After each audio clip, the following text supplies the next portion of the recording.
Hello there, all you weirdo twerks out there. I say in the words of Ian McGregor, Obi-Wan himself.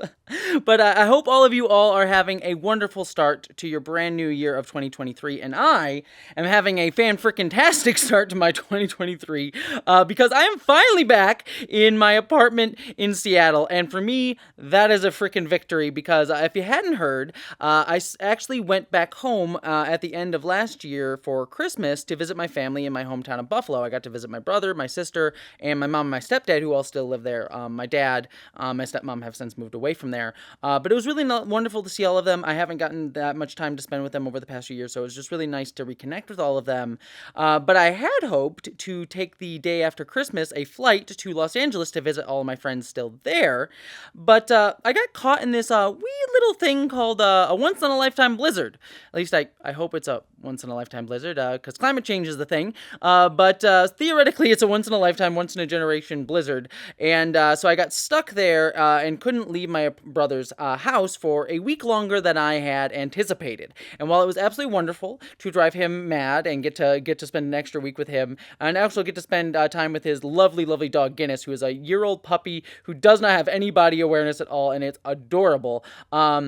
It was kind of very frustrating to spend an extra week when I had anticipated going to be able to visit friends and things like that. So I'm just very glad at this point to be back home and to be able to like be in my own space and enjoy my own stuff. But speaking of stuff, if you hadn't noticed behind me, one of the joys that I got to have when I was in Buffalo was I got to go visit my mom's house, and she forced me to go down into her basement and clean out the last vestiges of my childhood stuff that was lingering in her basement. She said, get rid of what you don't want, because I'll get rid of it if you don't go through it, and keep what you do. And while I did keep some stuff at her place that was sort of like the memories of like the newspaper clippings of me being in the newspaper for random like Boy Scout stuff and things I did as a kid that my mom wants to make into some sort of scrapbook at some point that'll never get made, but I'll find in 30 years down the line and be like, oh yeah, this was stuff that happened. So that's still with her.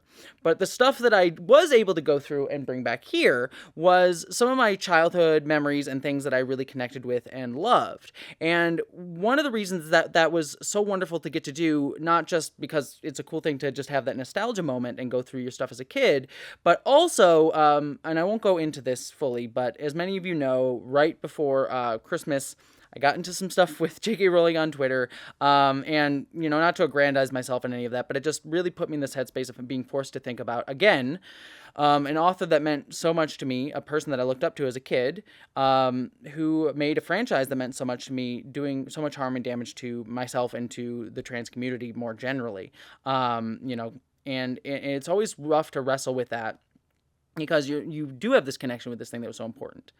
But it was nice to, while that was going on, to be able to be home in that space where, I grew up with that franchise, Harry Potter, and then find other things in my childhood that also meant a lot to me, that haven't become these big cultural franchise phenomenons that stick around in our conversation. But I remember being just as important, if not more important to me than something like that was, like Harry Potter was. And so it was nice to be able to like find that reconnection at a moment where I think I really needed it most. So it was so wonderful to go through all this stuff, and I kind of just wanted to share it with everybody. So these are the boxes of crap that I shipped to myself and finally got here that I'm going to go through and just have a little bit of a nostalgia time with all of you to just connect with some of my childhood memories, connect with myself, and hopefully just find some other stuff that you're like, oh yeah, Jessie loves that. I love that too. That was very cool. So it's just going to be a chill video to just have a little bit of nostalgia and talk about like cool childhood things and things that I loved. So let's get into it. All right, so I just opened this box, and this was the section that I was most excited to find because I found my old Animorph books. Like, look at these things. I was really worried that my mom had thrown these away, and I was so excited when I found them. But, like, look at these. They don't even make these covers anymore, these, like, covers with, like, the Animorphs changing on it. And I adore these books so much, and I'm rereading some of them when I was there, and I've been rereading some of the audiobooks recently. And I forgot how much of a Trekkie K.A. Applegate is. Like, she references Star Trek in pretty much every one of these books, and I'm like, this is like, speaking of trans supportive authors, like, imagine the Animorphs author not being trans supportive. I mean, look at these covers alone. They scream trans. Like, I too wish just turn into a slug monster. But also being a Trekkie, it's like, oh, these books were like my shit as a kid, and I love them so much. And it was just nice to be like, oh, a series as a kid that I loved and is by an author who's still wonderful today. And also just honestly probably connects with me more than even Harry Potter does in terms of its themes, ideas, and just being fucking a dork within them. So these were like, this was just an absolute joy. These are just absolute joy to find. And I forgot they had the little flip book. They had the little flip book thing where you like see the Animorphs just like transform in the flip book thing. I forgot that was a thing in these books. So that's just damn cool. And I probably will do a video on Animorphs at some point. Yeah, I'm not going to guarantee it, but it might happen. It might happen. Okay, so another thing that I found going through these books, you can see a bunch of them like in there, were these old Foxtrot comics by Bill Amend. If you had not heard about these are like Sunday comic strips these are my favorite. Like, I think all of us as kids get into some form of it, whether it be Garfield or like, I don't know, Bloom County or whatever, Opus or whatnot. I got into all of those. Calvin and Hobbs was another favorite of mine. But Foxtrot was my favorite, mostly for this little dork right here, because they like did all the nerdy references. There's like Star Trek references in these comics. I think that's the running theme of my shit. It's like if it had Star Trek references in it, I probably enjoyed it. But like it was nice to be this comic strip because it was about like a family, and this kid was just a dork, and he got all the references that I wanted to make as a kid. Like there's like whole strips about Lord of the Rings, Star Trek Generations is in there. There's like Ferengi jokes. I just adored this comic strip as a kid. And honestly, if I ever get to be like a filmmaker and make big budget movies, I would love to do like a National Lampoon's Family Vacation style comedy film that's an adaptation of the Foxtrot comics, because I just love this series so much. Like, seriously, if you didn't believe me, I was, like, flipping through it just now, and, like, I found this whole Ferengi comic. Like, who the hell makes Ferengi jokes in a Sunday comic strip? That's I adore this comic strip so much. I had, like, a whole freaking bunch of these. Like, I find so many of them. But that brings me, since this fell out, I found my old Prima video game guides. Like, I use this Oblivion guide. This is my Elder Scrolls Oblivion book that sort of has fallen apart here. But I used this guide so hard to beat Oblivion. Like, I beat every quest in Oblivion using this guide. I got the Liberty City Stories one, because everyone had that, but I also had Gears of War. But I think my favorite ones, Metro Prime Echo, some Agent 47. I had the Fallout ones, obviously. But here's my favorite. Fallout New Vegas. I knew I was trans even before I knew I was trans. That's how you know it. If you're into Fallout New Vegas, you're trans. That's just the rules. I don't make them up. That's just how it goes. So yeah, my old video game guides. That's just fun. And Banjo-Tooie. Banjo-Tooie. Oh my god. No one talks enough about Banjo-Kazooie and Banjo-Tooie games, but these games were the shit. They were the shit. If you look in the vestiges of this box here, I got some Star Wars novels. I mean, obviously, I probably had Star Wars novels. I had a whole bunch as a kid. So there's those in there. Some Life and Death of Superman. Some, Assassin's Creed books. Some Heroes novels. You want some Heroes novels? Does anyone remember Heroes? No one remembers Heroes anymore. I feel like I should make a video on it and be like, yeah, save the cheerleader, save the world. This show was weird and strange, and everyone just forgot it, even though it was like a huge thing for a single year there. But yeah, Heroes. That was the whole thing I was into.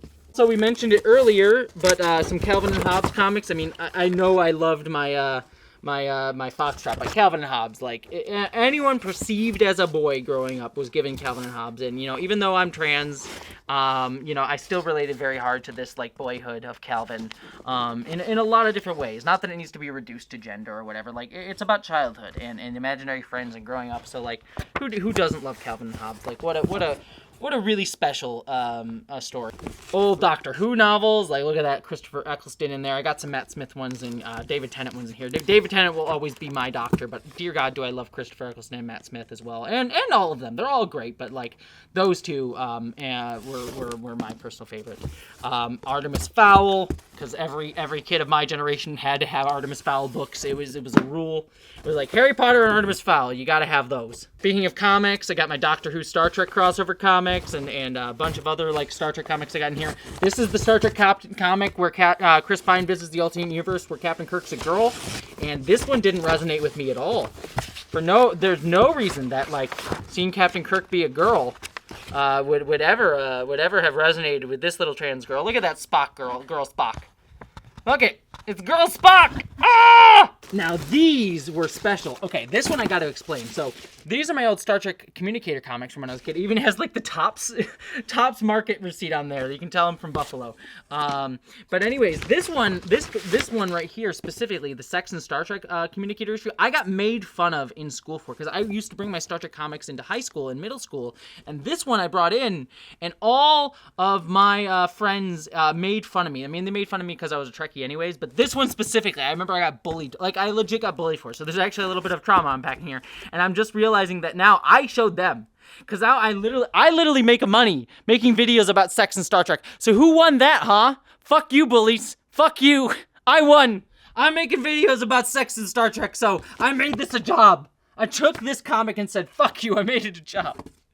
God, I'm a weirdo. And as I was screaming about Star Trek and sex, Newt over here just started looking at me. He's like, what the fuck are you talking about? You little weirdo. Yeah? What do you think, Newt? Does Mommy like talking about sex and Star Trek? Are you proud of Mommy? Are you proud of Mommy for telling her bullies that they're jerks? Yeah? He's proud of Mommy. We were talking about K.A. Applegate earlier, but I also have in here some more, of her books, The Remnants, which I never actually read this, and I've heard it's really good. So I feel like I should get around to reading her other series besides Animorphs, because heaven knows I'm not going to read books by other authors from my childhood, so yeah, this is great. I should read this. Oh, okay. So here's something really special in here. I'm going to be careful with these, actually. So these are my Bruce Colville novels that I had. And what's even more special about my Bruce Colville books, he's a wonderful childhood author, I have them all signed. Now, they have my dead name in there to James, unfortunately. But don't worry, your teachers are all Earthlings, I think. I actually got to have lunch with Bruce Colville while I was in kindergarten. And so these are extra special to me because he signed them after hanging out with me. So he just signed them all. And I remember him being just the sweetest man. I was a kindergartner, so I was making all these fart jokes and things like that, and he was so here for it. So like these books I will cherish, and I'm so proud that I have like a bunch of signed Bruce Colville books.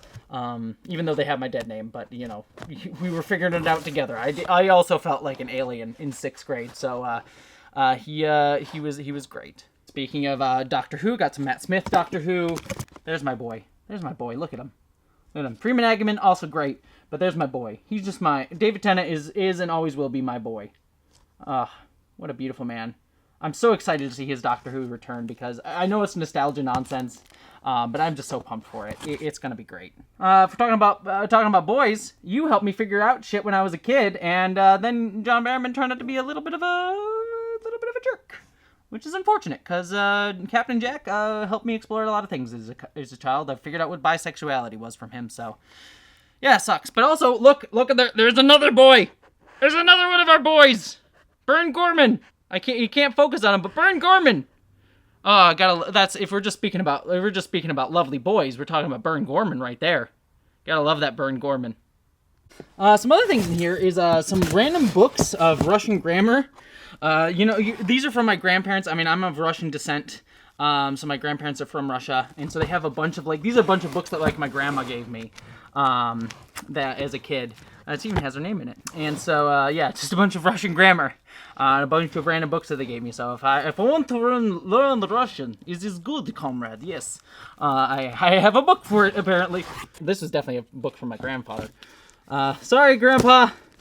Definitely don't want to be a soldier. Also, if we're talking about some interesting stuff from childhood, The Key to the Indian, like the Indian in the Cupboard series, which I think I have all the books for in here somewhere. I do want to go back and reread these because these were a big part of my childhood. I read all of them, but I feel like they have not aged well at all. I might be wrong on that. Feels very stereotypical and problematic, but, I'm not... We'll just leave it there, I guess. Okay. Come on. Goosebumps. Who doesn't own Goosebumps? Yes. Hell yes. Series 2000, because it's 2000s, and we're extreme. It's extreme Goosebumps now. Because it's the year 2000. We're in a new millennium, so it's cool and hip. Yeah, Goosebumps 2000. What kid of my age wouldn't have Spy Kids shit? Look at that. Gotta love your Spy Kids shit. I also love the fact that the Machete movies are spin-offs of Spy Kids. What a lovely franchise this is. Got some Rescuers Down Under. Alright, these were fun ones that I almost threw away when I was at my parents' house, but, I kind of wanted to keep some of them. So these are all my old Disney bubble tapes.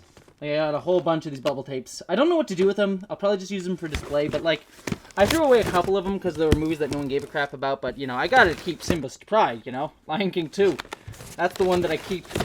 You know, Toy Story 2 and Little Mermaid and all that jazz. So yeah, I got these still in here.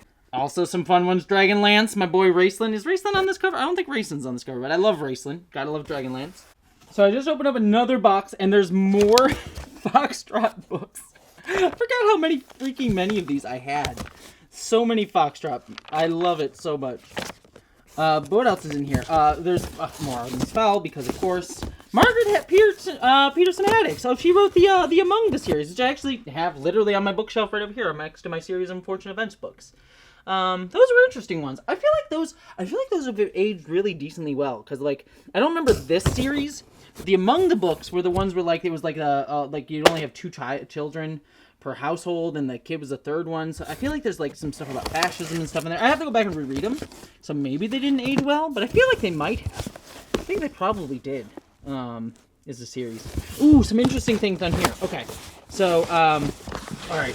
So I actually found back home. I found like I had like 50 of these Shonen Jump magazines. I actually ended up donating them to my local library there, but I kept like 3 or 4 of them just for nostalgia's sake. But like, just so I'd like, oh look, Shonen Jump. These were the things that I read as a kid. So like, I have some of these Shonen Jump magazines in here, but I ended up donating most of the ones that I owned to the library. But I was a big Shonen Jump fan. I actually still have some of my manga up here from the Shonen Jump era, right there. So some One Piece stuff going on in here. So yeah, that's some fun Shonen Jump magazine things in there. Even got like it even still has like the postcards, so like get a subscription and stuff. And how to play Yu-Gi-Oh and DVD stuff. Like I was really into Yu-Gi-Oh as a kid. I played that card game like crazy. Some Dragon Ball GT. Anyone want those Dragon Ball GT DVDs? Who's looking for the Dragon Ball? It's available July 15th on DVD and VHS. You can get it on VHS, everybody. Who doesn't want the GT VHSs? I had a bunch of Dragon Ball Z VHS, never the GT though. I don't even think I've watched GT, which I've heard is for the best. But I'm curious enough to watch GT and see where it goes. Had Gene Roddenberry in the name. I wonder for what reason. But gotta love our. I was gonna say problematic, but he's beyond problematic. We got our horrible person Kevin Sorbo here. Yeah, Kevin Sorbo. He exists. But Gene Roddenberry though. He had problems, but he was pretty cool. And yes, the book given to everyone perceived as a boy in their youth. Walden by Henry David Thoreau. Yeah, I feel like if you're born with a penis in Western culture, they're gonna throw this book at you at some point. But yeah. What a book. What a book. It's I don't hate it, but it's just like the stereotypical book they give boys. I just remember all my friends owned it. Some Warcraft comics. I liked Warcraft. I played Warcraft 3 and 2. Never the original, though. But I didn't play much more beyond that. Never got into World of Warcraft. I was much more of a StarCraft kid. Gotta love the StarCraft. So it was much more about the sci-fi as a kid. Now I'm probably leaning more fantasy as I get older. Still love sci-fi, obviously, but I'm enjoying more and more fantasy. But definitely less the Warcraft, more StarCraft. I mean, like, legit, though, I'm still pissed they didn't make that StarCraft Ghost game. Like, I'm still angry about that. Like, I was so here for StarCraft Ghost. Give me a sexy ghost girl in my StarCraft universe. I'm still pissed that never made it. Okay, this is where I wanted to end the video. So this is the last thing we're going to look at, but I knew this was going to be something extra special. So these are my toys that I was able to ship back. And first and fucking foremost, Bionicles. My mom said she'd throw them out. I was so upset. I was like, no, I really wanted those. And then I found them in a box in our basement. I was like, oh my god, you didn't throw them out. You have my Bionicles. So I have all my Bionicles. Like, look at these. Oh, they're just so joyous. I'm probably going to put them on a shelf and display these. I even have it have the tubes. It has the tubes that they come in. The Bionicle tubes. The Bionoobs. I have my Bionoobs. God, I'm a dork.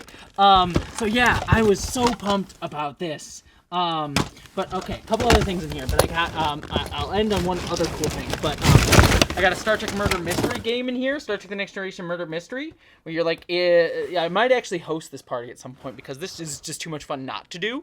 Like, you're in 10 forward solving a murder mystery. That sounds like so much fun. Never done it, but I own the box of it. But also in here, I got some Pokemon stuff, because, again, I was a kid at that age, so Pokemon was a thing. I got my Lugia. Gotta love that. But gotta end with something extra special here. And the extra special thing is they're kind of in bags right now. But these are my Mystic Knights of Tir na Nog figures. For those of you who don't know what Mystic Knights of Tir na Nog was, and I'm going to try and take it out as we talk here, but Mystic Knights of Tir na Nog was the same company, I think it was called Sabin, that made Power Rangers. They wanted to do more Power Rangers, but they couldn't do like the same thing, obviously. So what they did was they tried to do like an Irish folklore Power Rangers, and they made the Mystic Knights of Tir na Nog. And it's just like Irish folklore, like castles and skeletons and shit. But they had, like, power armor. So, like, the characters would get, like, armor that they would, like, power up in like the Power Rangers. So it was, like, Power Ranger armor in a fantasy setting. And it was wild. And I think all the episodes are available on YouTube somewhere. You can watch it. I might actually do a video on it at some point, because I loved this series. I had so many of the toys. I was full in on the toys. Like, look at this. I think I wrote a whole essay about this guy. My Ronin. Like, look at him. He's so cool. These are all great. I just had so many of these toys as a kid. They were my absolute favorite. You got like the villain was like a Skeletor looking dude, like this, and I think there's like an evil witch lady. Just sheer fun. And of course, in true like toy fashion, like I don't believe any of these machines ended up in the show. Like their armor did, but like this thing. They didn't have the budget for this shit, but they certainly made a toy of it, and it was great. Loved it. Absolutely loved it. What a fun, dumb show that Mystic Knights of Tir na Nog was. So yeah, that's the last thing that I wanted to end on. So, yeah, that is my collection of stuff that I found while visiting home.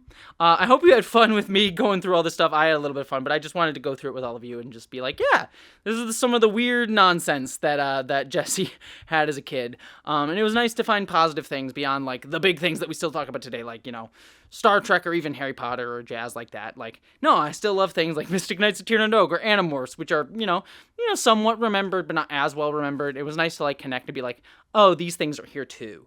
And they also are a part of me and who I became. Like, there's a lot of Trekkie shit in here. If that wasn't evident, like, I think that's just core to who I am. Like, if anything had Star Trek in it, I probably bought it. So yeah, that's just some of my stuff. I hope you enjoyed. I hope you had fun with me going down this nostalgia lane. Maybe there's some stuff. If any of this stuff is like, Jessie, oh my god, we could talk about that. Like, please do. I would love to hear that in the comments. Especially Mystic Knights. If you were a Mystic Knights of Tir na Nog fan or a Bionicles fan, hell yeah, let's chat. But anyways, I'll end there. Mwah. Love you all. Take care of yourselves, and as always, live long and prosper.